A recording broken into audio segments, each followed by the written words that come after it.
Tout est à reconstruire. Car comme l'écrira de Gaulle, la marée, en se retirant, découvre soudain d'un bout à l'autre le corps bouleversé de la France. Le général se lance alors dans la bataille de la reconstruction. Mais d'abord, il assure le retour de la République, appelle les Français, et pour la première fois les Françaises, aux urnes. Élu président d'un gouvernement d'union nationale, De Gaulle accomplit de grandes réformes et institue la sécurité sociale, les comités d'entreprise, les nationalisations.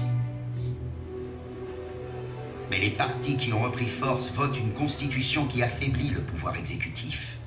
Et le général de Gaulle démissionne le 20 janvier 1946.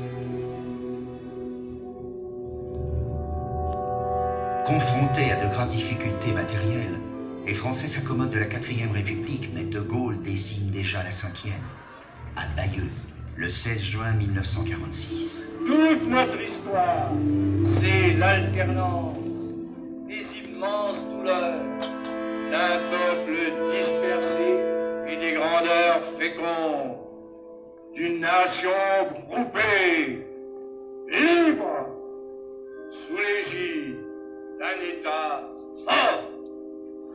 Il fonde un mouvement populaire, le Rassemblement du peuple français, qui connaît un départ foudroyant, puis s'effondre face à l'hostilité des partis.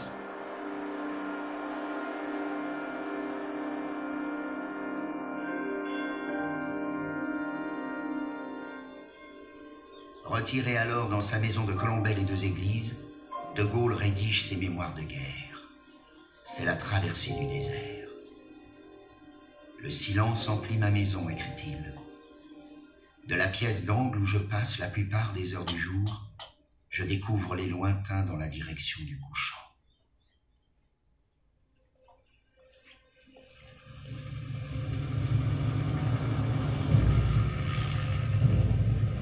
Après la désastreuse guerre d'Indochine, la 4e République s'enlise en Algérie, où souffle un vent d'indépendance. Le 13 mai 1958, les partisans de l'Algérie française prennent le pouvoir à Alger.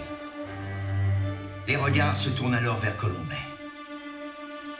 Dans le climat de désarroi qui mène la France au bord de la guerre civile, De Gaulle se déclare prêt à assumer le pouvoir, non sans rencontrer des oppositions. À ceux qui craignent pour les libertés fondamentales, De Gaulle rétorque: est-ce que j'ai jamais attenté aux libertés publiques fondamentales? Je les ai rétablies.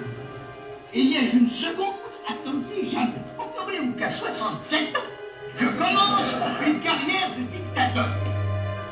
Le président René Coty fait alors appel aux plus illustres des Français, afin qu'il forme un gouvernement.